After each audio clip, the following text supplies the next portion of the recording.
Hello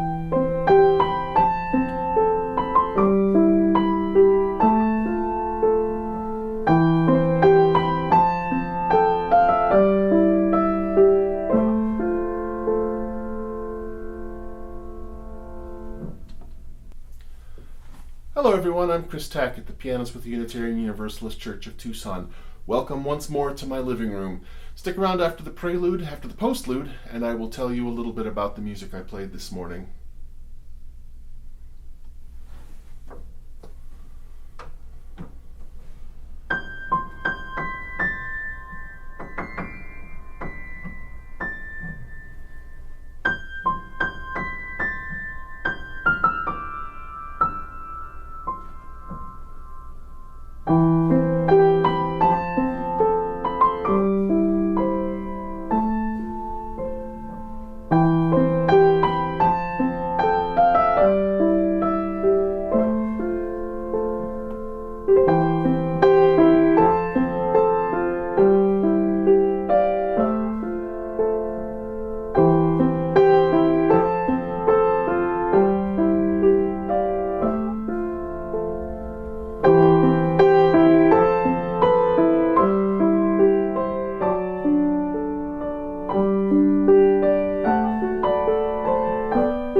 Hello, my name is Reverend Samantha Wilson, and welcome to the Baja 4 Sunday service. The Baja 4 is a community of 4 congregations in the southern Arizona region. We are Sky Island in Sierra Vista, Borderlands in Amado, the UU Church of Tucson, and Mountain Vista in northwest Tucson. And we come together each week because we know we are stronger together than apart. And each week, our teams come together as one community to bring you a time we hope that helps you feel more of this world, and that awakens your spirit and your curiosity, especially when it's so easy to be numb, and that moves each of us into action. Now, we have been listening to each of our congregations, and we are hearing the tenderness, the tiredness, the anger, the grief, the uncertainty, and the urgency to move forward. And we gather amidst COVID-19 and amidst sacred uprisings and amidst fires of all kinds. And we gather in the ashes of things that are burning down all around us. So our service for you today is an invitation to stay with the ashes. If you are with us for the first time, we welcome you to witness our community doing the work we know is sacred. In restorative justice work, I was once taught that healing does not come because we feel better. Healing comes because we learn to feel more. And our work today is to do just that, knowing that each of us are doing that in the way that is needed for each of us. In 2017, leaders of Black Lives of UU, or BLUE, crafted the Promise and the Practice service. It was a service on the heels of the UU white supremacy teach-in that de-centered white voices and centered the stories of Black Unitarian Universalist lay leaders and religious leaders, with a focus on the ritual and the necessity of lament. Lament for what is broken and lament for what has refused to be mended. Over 110 UU congregations participated that first time. Today's service is in the lineage of lament, taught to us by the Promise and the Practice. And that's to say that you and we have been prepared for this time. We have been rooted in the spiritual and the prophetic leadership of Black Unitarian Universalist leaders far before this moment. And we have practices, we have spiritual practices that we can turn to that help us feel more and then help us move forward together with more humility and more resilience. So today's service is a service of lament, and it's based on a ritual crafted by the Reverend Carol Thomas Sissel. We'll be actively engaging this ritual with you throughout the entire service, and we invite you to participate right alongside us or make space for this ritual in your own home and in your own life going forward. This month, we've been talking about what it means to reinvent church. And today's question was why? Why do we reinvent church? And I would say that the role of a spiritual community or a faith community is that we come together to practice a new way of being in the world, a way that is more feeling, that is more just, and that is more responsive to the pain and the hope of the world. And in an evolving world where we've inherited so much brokenness, that is not a place we will ever fully arrive at. It's a place that is always emerging from the future. The task, therefore, is not to arrive and to congratulate ourselves. The task is adaptivity, responsiveness, willingness, watchfulness, and the ability to say yes to always being changed. It's not an accomplishment. It's an approach to living in relationship together. So it's said, if you want a good sermon, you want to be inspired, we could all watch a TED Talk. And if we just want a social hour of connection, we could meet at a coffee shop. And if we want a group of like-minded people to check in with, we could probably look at most of our Facebooks. And if we want to know something or learn something, we could just read a book or take a class. And if we just want to feel something, anything, anger or hopelessness, we can watch the news. But if we want to be called into continual transformation,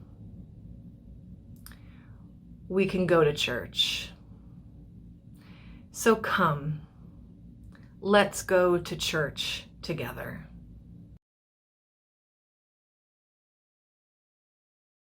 If you have a chalice or a candle to light, please prepare it now. These are the words of Unitarian Universalist leader Adrian L.H. Graham. We kindle a flame.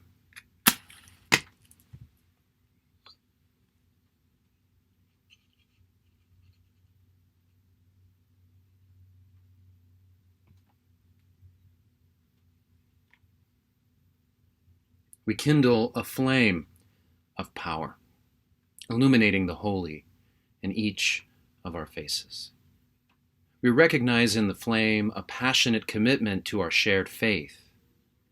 We are held and carried from day to day, week to week, in the shining of the light. This flame is mine as well as yours. We are brought together on this day, called to growth, to expansion within its glow. What does your heart know while beholding this holy fire?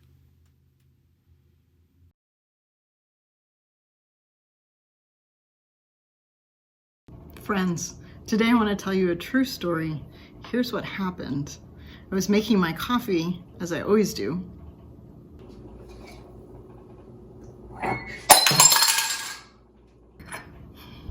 So now I'm feeling upset because I didn't plan to have a broken mug. And I didn't plan to have to clean up. And boy, was it a mess. So I'm wondering, as we start our ritual today, as we start our time together, if you'll name what you feel is broken. We can start with the mug. What else? What is broken?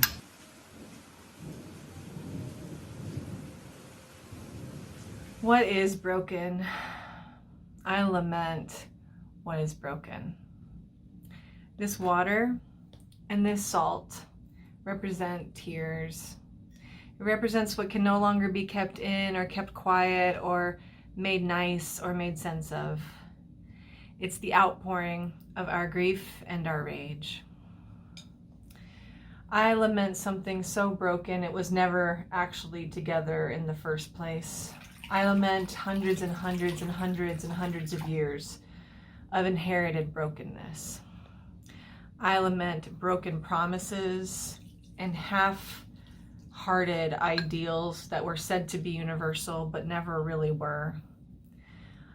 I lament lies.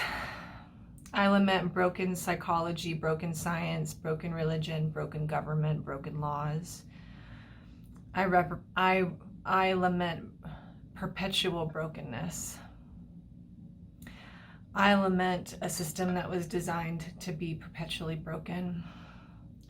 I lament how long experiences go unrecognized and unheard. I lament every conversation and every request and every cry met with, no, it's not really like that. I lament the dead, and I lament broken memory. I lament the loss of wisdom, leadership, family, lives, and names that will never be known. I lament that our memories are fractured and incomplete, and that the most remarkable histories and herstories are buried in mass graves and oceans and classified FBI documents. I lament inaction, and I lament numbness, and I lament turning away and checking out and finger pointing. I lament turning to guilt and shame as if that were an action, and I lament wasted time. I lament stalling because I was more afraid to do it perfectly rather than do something at all, or because there was fear of making a mistake, or because the brokenness was so deeply internalized that some part of me or we thought it would never be undone. I lament my participation. I lament what is broken.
We have this broken thing. What can be done? Now, I've tried with my mug. I tried tape. I tried glue. I haven't tried chewing gum. Do you have any ideas? What do you think? What can be done?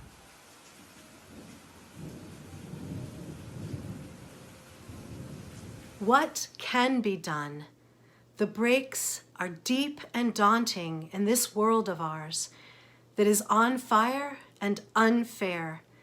We need many resources for this journey of healing. I will petition the universe, and I invite you to name other gifts we need on our way. Then I will blow on a pinwheel so we see our invisible petitions go out with force to claim a hearing. I ask the universe to show me the strength I already have. It may hurt to see and peel back layer upon layer of distortion that I have taken into my understanding, my acting, my very being. A racism that is not just a character flaw, but a construct centuries deep and globally wide. But I am not brittle. I do have the strength to see, to grieve, to grow, and to act. I petition for the courage I need to always be off kilter, to decenter my view and realize I will never have the fully clear picture. I must always be open to understanding and growing and learning, and yet never always burden people of color to teach me. I must do my own work, Google my own questions, and never grab Black culture as if it belongs without question to white. I ask to befriend my discomfort, knowing it will take the rest of my life and many generations to come to change worldviews and to change the policies that build racism. Ibram X. Kendi calls racism a 600-year-old cancer that is metastatic, but we do not give up the fight against it. I petition for a love that is a real, powerful change agent. Austin Channing Brown writes, I am not interested in love that is aloof, in a love that refuses hard work. I need a love that is troubled by injustice, a love that is provoked to anger when Black folks, including our children, lie dead in the streets. A love that can no longer be concerned with tone because it is concerned with life. A love that has no tolerance for hate, no excuses for racist decisions, no contentment in the status quo. I need a love that is fierce in its resilience and sacrifice. I need a love that chooses justice. And finally, I petition, no, I beg the universe for a beloved, hard-working community. Racism is a systemic problem I cannot solve alone or in my lifetime. I need a large contingent of people willing to rethink how we address problems in our streets, reshape policy, reteach history, consider whiteness as real and problematic, as Robin DiAngelo has alerted us. Will you be my community? Will you gather others? Will you dare to be strong, courageous, off-kilter, uncomfortable, life-choosing, and fiercely justice-loving with me?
So I asked some people to help me fix this mug and to clean up the mess. And one thing that I heard was, but I didn't make that mess. It's not my fault. Why should I have to clean it up? And to be honest, I was thinking that a little bit too. This was an accident. I didn't mean to break this mug. Why do I need to clean it up? I wonder what we're afraid of. What do we hope for in helping to clean up this mess?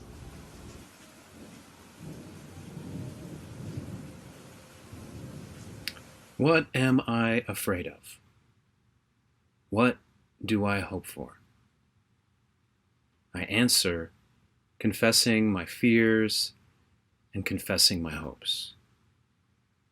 What am I afraid of? What do I hope for? I hold this heart-sized stone to help me recognize my fears and to guide me to see my hopes. What am I afraid of? What do I hope for?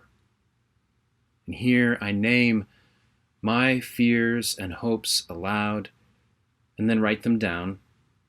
The power of the written word cannot be denied.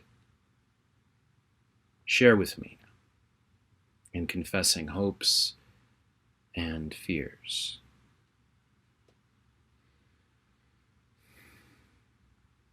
I fear failing. I fear my whiteness, taught and learned throughout my life. I fear my privilege to look away, my comfort in ignorance, my willingness to participate in systems of racism. I fear I will betray the spirit of love that embraces and lives through the web of our interdependent universe. I fear failing.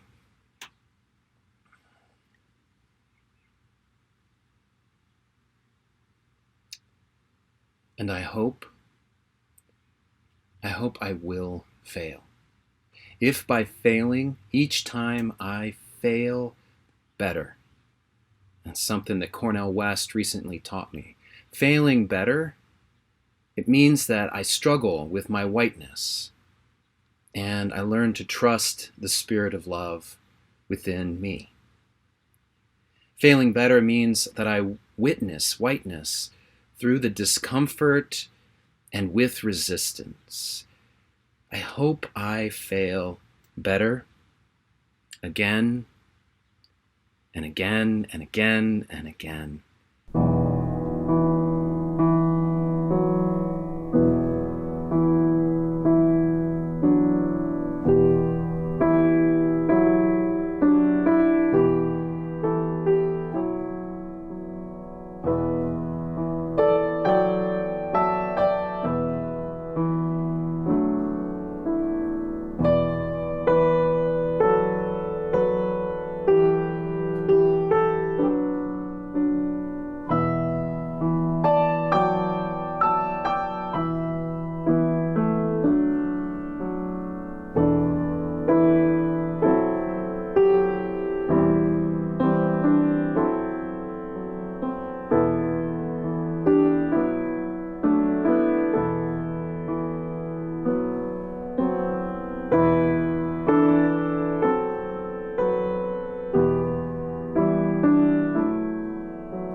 After all of that, I remembered kintsugi, the ancient Japanese art of repairing pottery and ceramics.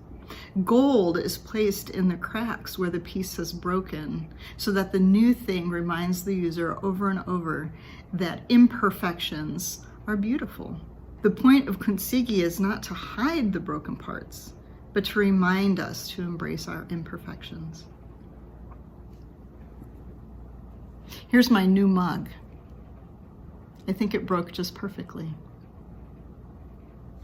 As we think about the things that you mentioned in our ritual today, the things that are broken, we can think of them as kintsugi. Can we repair them in the same way, through love and through covenant and through trust? As Unitarian Universalists, we don't ignore the imperfections that others bring and that we ourselves bring to our community, but we embrace them with love and with gentleness, a little bit of gold dust. And just like my reluctance to clean up my own mess in my kitchen, cleaning up the mess of this world is all of our jobs. Healing it is a work for each and every one of us, no matter how big or how small we are. When we repair our mistakes with love and with our covenant and with kindness, we remember that our relationships are more beautiful than ourselves alone. We remember that our relationships are more beautiful once we have acknowledged hurts, once we have asked for forgiveness, corrected our mistakes, sought help, and made a sacred promise to do better in the future. So how do we make it right? What role will you play in our collective healing?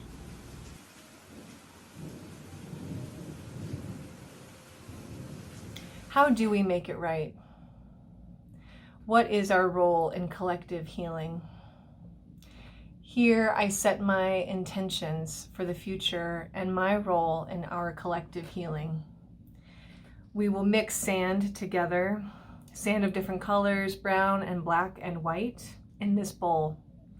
And as I mix them, I name out loud my intention for how I want to be part of collective healing, my own willingness to be changed by my role in collective healing. My intentions are these.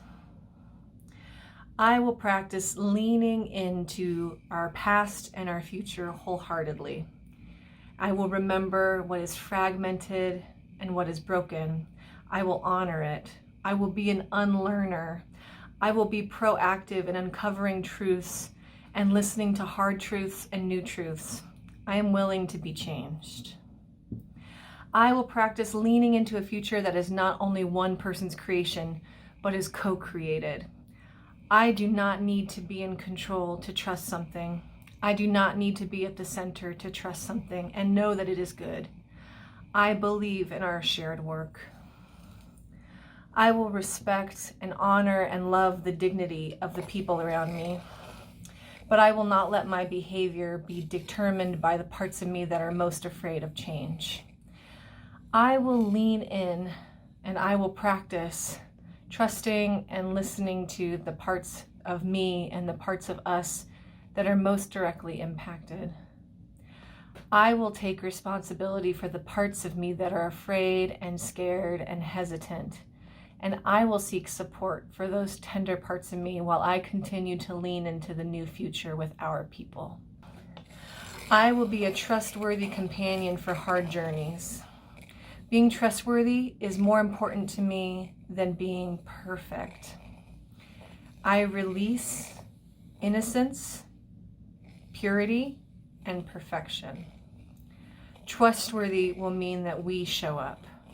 We make meaningful promises, and when we break those or when we stray from them, we return again and stay for the mending of them. The people around us can trust that we won't walk away when things are hard, and people can trust that we do what we promise we're going to do. And we'll be surprised when the relationship is deepened and made more beautiful because we stayed, even when it was hard. Collective healing requires my willingness to feel, my willingness to listen, my willingness to be imperfect, and my willingness to respond with others together. I set my intentions to be willing to be changed, for us to be changed. This is my intention.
We shall overcome. We shall overcome. We shall overcome someday. Oh, deep in my heart, I do believe we shall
We gather amidst COVID-19, amidst sacred uprisings, and amidst fires of all kinds that are burning things down all around us. There are some things that must burn in order to be transformed. For some of us, we must be willing to burn down, to make space for something new. Our lives and these institutions that we all live within must transform. And for some of us, we might be willing to burn a little brighter, to lead despite everything. Our lives and our testimonies might help guide. And for the healing collectively of all of us, we hope we must do it together. Promises require practice, just like spirituality is a practice. We come to do it again and again, and we don't just do it once and feel complete, but each time builds a strength, builds a muscle, builds a memory, builds a clarity that when we do it again, we do it more easily, more honestly, and more deeply in the future. Right now, we are in the promise and the practice of being an anti-racist, beloved community. Our piece of this is part of a long lineage of both progress hard fought and boilings over that we must continue to push forward. The Black feminist writer and organizer Toni Cade Bambara once said, "As a cultural worker who belongs to an oppressed people, my job is to make revolution irresistible." Inspired by that, our job as a people and as a spiritual community reinvented every day, we must make community and just community irresistible, to make anti-racism irresistible, to make just transformation irresistible. Your life, your willingness to be alive, truly alive, and to dedicate your life so that life really matters is irresistible. We can be the party you really want to be at. And if you think that this is not your work and this is not for right now, the Baja 4 asks you to reconsider. We believe this is yours. This is ours. You, we have been prepared for this day. In the spirit of going together and feeling more, we invite your sharing this week. We invite you to share what feelings you've had during the ritual, or perhaps some of your hopes and your fears, with your minister via email. The written word is incredibly powerful, and we want to practice feeling more and moving together in relationship. Please write a little and share it with us. And may we continue to practice together, today and all days, because change is once again always upon us. May we be trustworthy responders.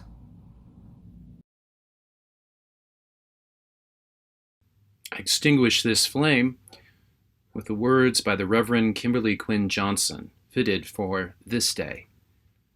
In her reading, words by June Jordan, "We are the ones we have been waiting for," are repeated. They're from June Jordan's poem for South African women.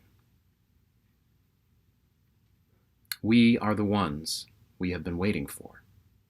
We are not perfect, but we are perfectly fitted for this day. We are not without fault, but we can be honest to face our past as we chart a new future. We are the ones we have been waiting for. May we be bold and courageous to chart that new future. May we have faith in a future that is not yet known. We are the ones that we have been waiting for.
Let us march on, and march on we shall.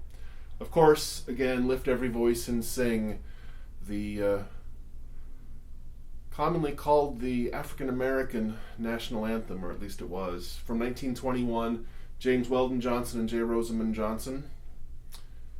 The other music, big music in the service, was of course We Shall Overcome. The tune is from the 19th century, but the modern words that we know it as, We Shall Overcome, are of course from the 1950s, 60s, and used all over the place in the civil rights era. Thank you so much.